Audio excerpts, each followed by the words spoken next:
आपण बघणार आहे मल्हारी मार्तंड षडरात्री घटस्थापना पूजा विधी आणि ती कशी करतात ते आता आपण बघणार आहोत ह्या व्हिडिओद्वारे।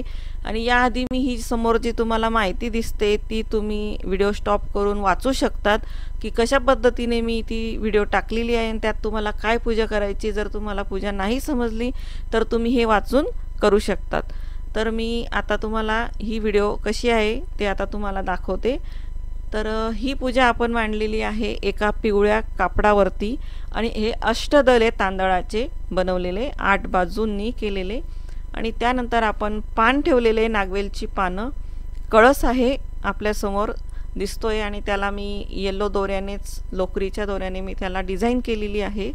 आणि त्याची व्हिडिओ मी चॅनलवर टाकलेली आहे की कलशाला कसे सजवावे धाग्याने दोऱ्याने। तर त्यामध्ये आपण सुपारी आणि पैसे टाकलेले आहेत। त्यात तुम्ही दुर्वा, हळद, कुंकू, अक्षदा सर्व टाकू शकतात आणि नागवेलचे पानं टाका किंवा आंब्याचे पानं टाका।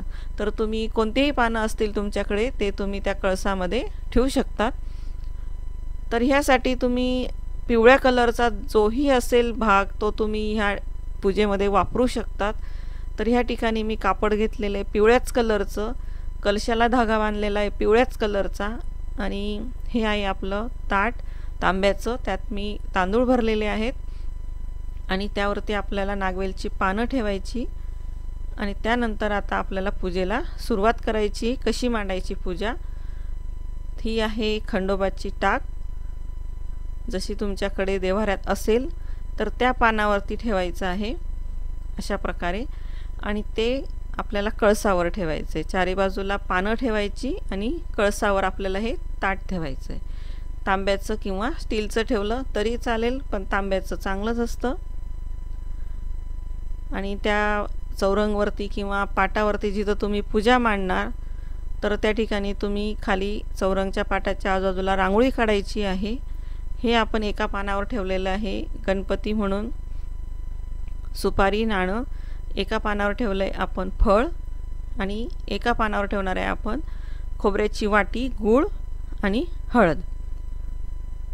अशा प्रकारे त्यात आपल्याला भंडारा म्हणून आपण तिथं आपण वापरणार आहे आणि ते ठेवायचं आपल्याला तिसऱ्या पानावरती। बाकी तुम्ही आजूबाजूला समया, दिवे जसे तुम्हाला लावता येतील तितकं छान सुशोभित करायचं आहे। आणि त्यानंतर आता आपण पुढची सुरुवात करूया। हळद कुंकवाची बोटं लावायची आहे कळसाला चारी बाजूनी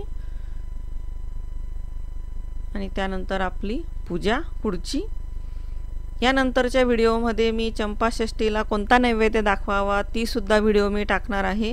तर ह्या व्हिडिओनंतर जी येणारी व्हिडिओ राहील माझी शिलाज रेसिपीवरती तर तीही तुम्ही बघा।